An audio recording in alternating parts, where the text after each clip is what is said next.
Siswa yang punya pendidikan dengan yang tidak berpendidikan adalah dari karakternya. Jadi jangan sampai orang-orang di luar sana yang tidak punya pendidikan lebih punya sopan santun, lebih punya karakter dibandingkan kalian ketika sudah masuk di SMK 3 ini. Jadi harapan ibu, kalian adalah orang-orang yang mau pendidikan. Kalian sudah diterima di SMK 3. Jadi ingat baik-baik bahwa karakter kalian tidak boleh sama dengan orang di luar sana yang tidak mengecam pendidikan. Seperti itu. Oke, lanjut. Jadi untuk meminimalisasi dan menghilangkan krisis multidimensional tersebut, terutama perilaku yang tak bermoral yang meluas di masyarakat, kita perlu adanya pendidikan karakter. Pendidikan karakter ini juga mempunyai landasan filosofis, sistem pendidikan sampai praktek pendidikan. Tidak ada suara. Tujuan dari pendidikan karakter, ingat apa tujuannya kita belajar karakter? 1. Menjadikan insan berakal.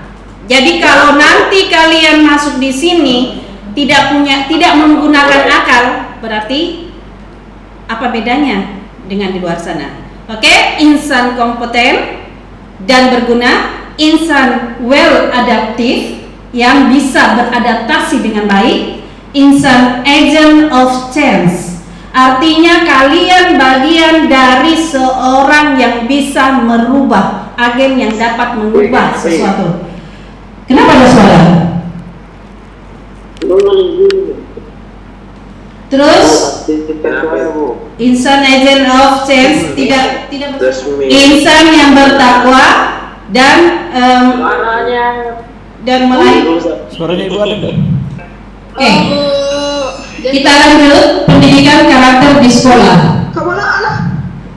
Meski menerapkan pembelajaran jarak jauh atau online di masa pandemi COVID-19, pendidikan karakter harus tetap ditanamkan kepada siswa. Proses pembentukan karakter dimulai dari penerapan kebiasaan, pembudayaan, dan internalisasi menuju karakter. Oke,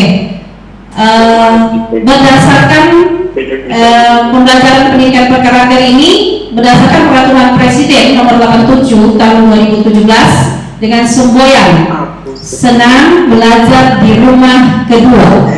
Rumah pertama kalian adalah rumah di mana kalian tinggal bersama keluarga. Rumah kedua itu adalah sekolah kalian. Oke? Nilai-nilai karakter dikembangkan didasari dari filosofi pendidikan karakter dari Ki Hajar Dewantara, yaitu olah hati terkait dengan etika, olah pikir itu terkait dengan literasi dan wawasan pengetahuan kalian, olah karsa itu terkait dengan rasa keindahan atau biasa disebut dengan estetika, dan olahraga yaitu gerak tubuh yang disebut dengan kinestetik. Dimensi olah hati ini adalah individu yang memiliki kerohanian mendalam, beriman dan bertakwa. Kemudian olah pikir atau literasi, individu yang memiliki keunggulan akademis sebagai hasil pembelajaran dan pembelajar sepanjang hayat. Olah rasa atau estetik, individu yang memiliki integritas moral. Oke. Prinsip pengembangan pendidikan karakter. 1. Berkelanjutan.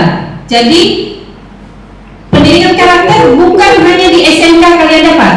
Ini akumulasi mulai dari kalian TK, kalau masuk TK, SD, SMP, dan SMK. Ini pun berlanjut ke setelah kalian keluar dari SMK sini. Apakah kalian kerja atau melanjutkan pendidikan? Kemudian yang kedua prinsipnya melalui semua mata pelajaran. Jadi ingat. Jadi semua mata pelajaran, tidak ada pilih-pilih mata pelajaran. Jadi bukan hanya pada pendidikan kewarganegaraan saja, dengan pendidikan agama kalian menjaga karakter. Ini karakter harus dikembangkan dan dijaga pada semua mata pelajaran dengan pengembangan diri dan budaya sekolah. Ya. Yang ketiga, nilai karakter tidak diajarkan, dalam artian bukan bahan ajar biasa, tidak dijadikan pokok bahasan seperti ketika mengajarkan misalnya contoh matematika, ada konsep, ada teori, prosedur ataupun fakta seperti mata pelajaran yang lain.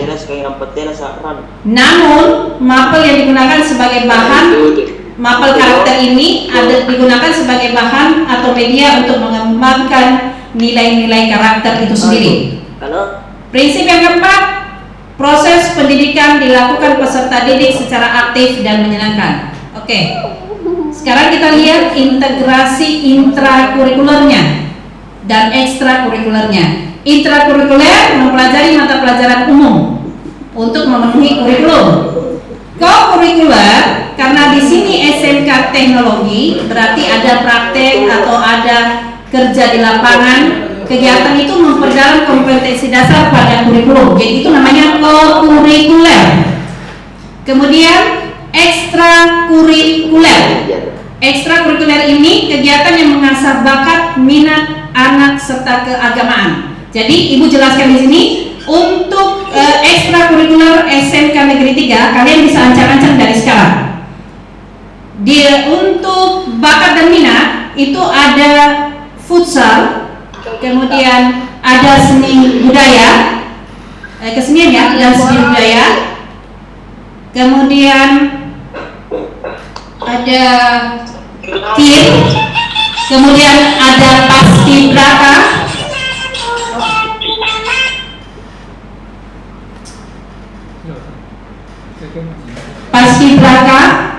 kemudian ada PMR, kemudian ada pramuka.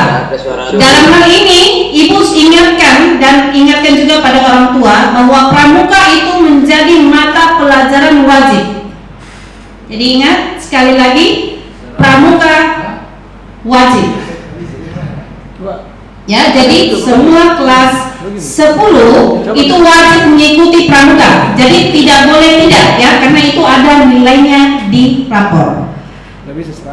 Kalau yang lain, misalnya yang keagamaan sifatnya rohis, kalau yang beragama Islam, mungkin yang agama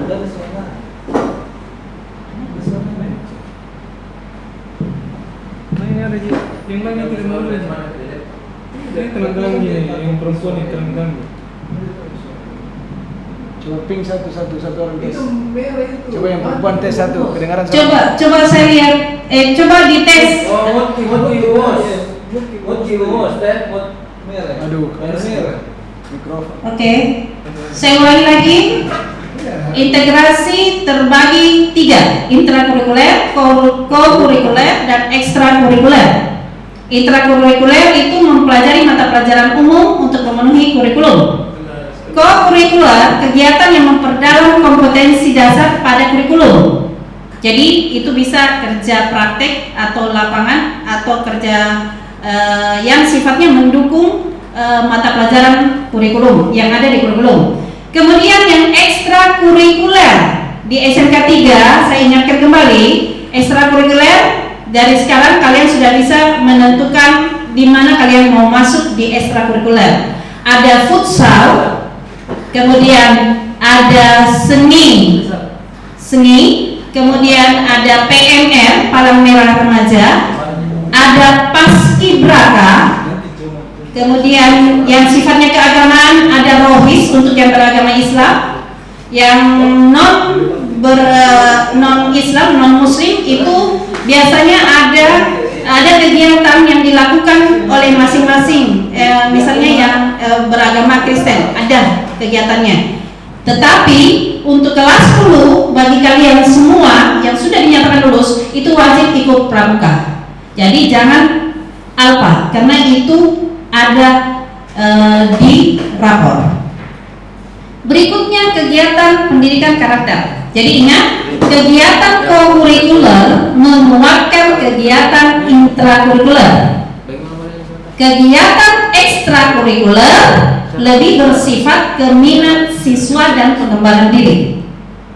Oke, jadi kegiatan intra itu terkait dengan proses belajar mengajar kalian sehari-hari di mata pelajaran umum dan sebagainya. Sedangkan kegiatan pendidikan karakter yang non kurikuler itu merupakan pembiasaan yang diadakan di sekolah. Yang pertama, itu wajib kalian harus hadir. Nanti ada tata tertib bahwa kegiatan karakter yang dinilai kalian yang pertama adalah harus mengikuti upacara bendera. Ya. Kemudian ini sifatnya yang berikutnya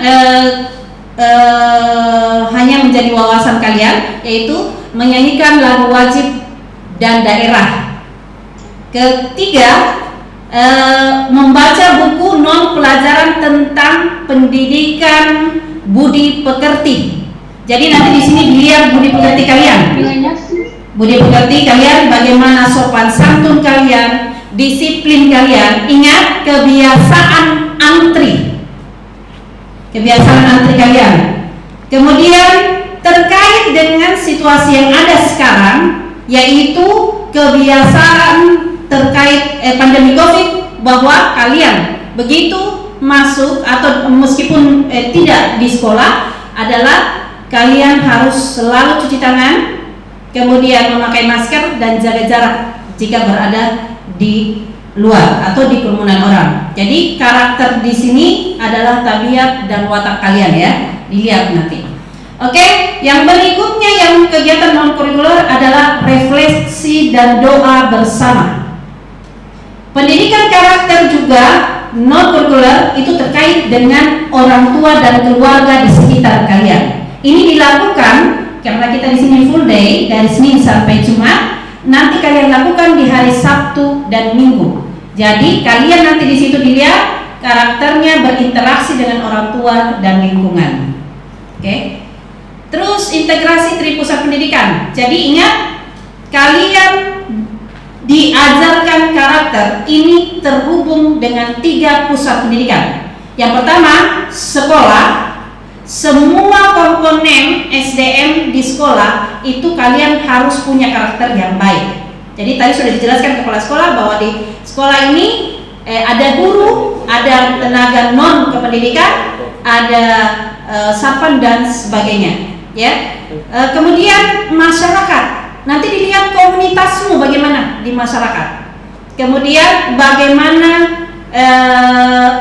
hubungan kalian atau karakter kalian yang terbentuk dengan keluarga atau orang tua yang ada di rumah. Jadi ingat, sekolah, masyarakat, dan keluarga adalah ekosistem pendidikan yang harus selalu berhubungan, bersinergi. Jadi nanti dilihat di sini